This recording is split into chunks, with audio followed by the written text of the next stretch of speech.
Parlons un peu de l'application française BeReal. Alors, si vous ne connaissez pas l'application, je vais vous expliquer très rapidement. Le principe, c'est de prendre une photo tous les jours, avec la caméra de devant et de derrière en même temps. Tout ceci en moins de 2 minutes, au moment où l'application vous envoie une notification ou alors un peu plus tard. Mais à ce moment-là, vous serez notifié comme quelqu'un qui a posté un peu plus tard. Et le point important, c'est que l'application ne vous permet pas de faire des modifications. Vous avez 2 minutes pour poster la vidéo, il n'y a pas de filtre, il n'y a pas de musique, il n'y a aucun élément cosmétique autre que votre photo.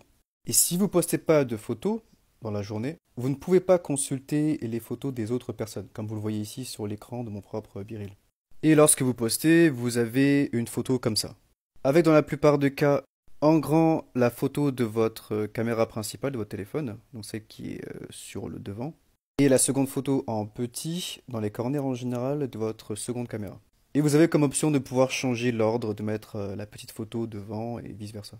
Et le but de l'application, c'est de partager des moments de votre quotidien, parce que la notification vient à un moment, en général, en milieu de journée, où il faut juste sortir votre téléphone et puis faire la photo, ceci peu importe ce qui se passe. Comme vous voyez ici, la personne dans ce BeReal était à un concert, et puis donc elle a la notification, et puis elle fait la photo, et puis on peut voir ce qu'elle voit dans la vraie vie.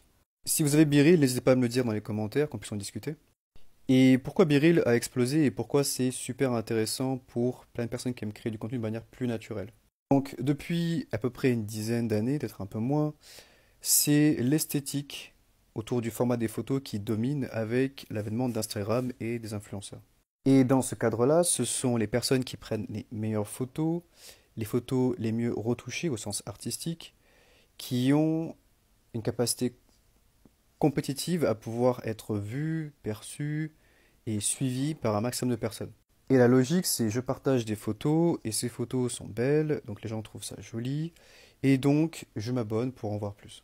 Évidemment, il y a toujours des personnes qui vont partager des photos de manière classique pour leur famille, pour leurs amis, mais disons que l'une des premières idées des créateurs d'Instagram, c'était d'une logique de faire des photos avec des filtres, donc de modifier la réalité et de proposer une expérience esthétique pour pouvoir attirer les gens sur leur plateforme. Mais comme vous l'avez remarqué, parce que vous êtes sur TikTok, c'est que depuis 2, 4 ans, il y a un retournement en termes de tendance et en termes de ce que les gens veulent voir sur les plateformes. Donc maintenant, les gens sont beaucoup plus sensibles à l'authentique qu'à l'esthétique. Et TikTok est une première étape par rapport à ça.